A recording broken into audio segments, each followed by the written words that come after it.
live stream on the YouTube channel. We're going to be coming to you live today.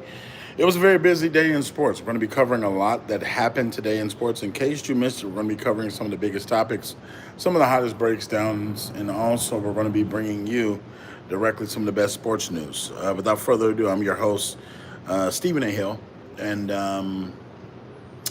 man, today was a very busy day in sports. I know the news that everybody's heard about that rocked the NBA world was Hall of Famer Chauncey Billups was arrested, Terry Rozier was arrested, Damon Jones, former NBA player and now coach, now NBA employee, if you will, where he works around the league, arrested. There's several arrests today.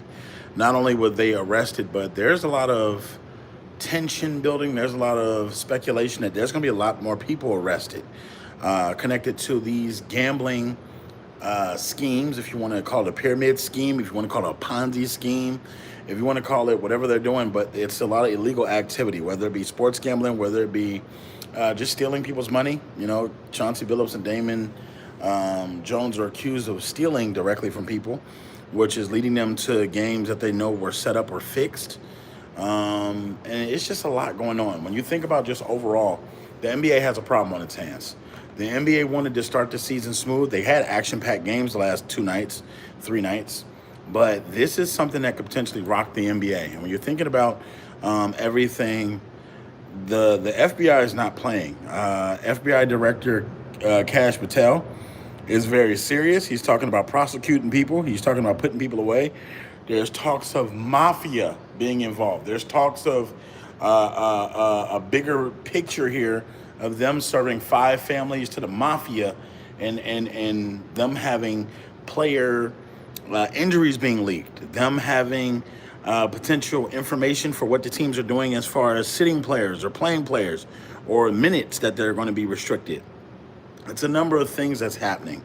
So it's tough. When you think of just overall last night, Chauncey Billups was coaching the Portland Trailblazers. When you think of Terry Rozier, he was just playing in a game with the Miami Heat. And now you're looking at all this stuff going down, all this stuff happening. I doubt if either one of these guys gets back to the NBA.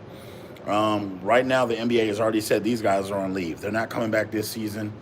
And they have a lot of time on their hands now because they're not going back to work tomorrow. You can guarantee the Portland Trailblazers are going to pack up Chauncey Billups' box, and he is getting out of there. I don't know how he would stay in this, and I know that, they're probably not going to have to pay these guys because of the violations of them cheating with the cheating scandal and causing all this in the NBA. It's tough. It's very tough. And the NBA hasn't had a scandal like this since Michael Jordan was in the NBA. When you're thinking of overall all of the things that this possibly can affect, the possible superstars that are connected to these people, the names that are connected to these people, you just want to ask yourself from a standpoint, what's next? Like, what's next? Like, what's the next domino that's to fall? What's the next domino that we don't see that's about to fall? Or the next player that could be retired, either playing or either coaching? It's a number of things that's happening. But what I did see is the NBA is getting out front of this, and they're trying to do damage control the best that they can. But you can't really damage control gambling. You can't really damage control some of the things that they're experiencing. So it's going to be tough. And I think that overall the NBA has a bigger picture problem. And we're going to see exactly what happens with that. So what do you guys feel should be the punishment for gambling? Should it be partial ban, lifetime ban? Definitely check out Sports Choice Plus. Tell me what you think.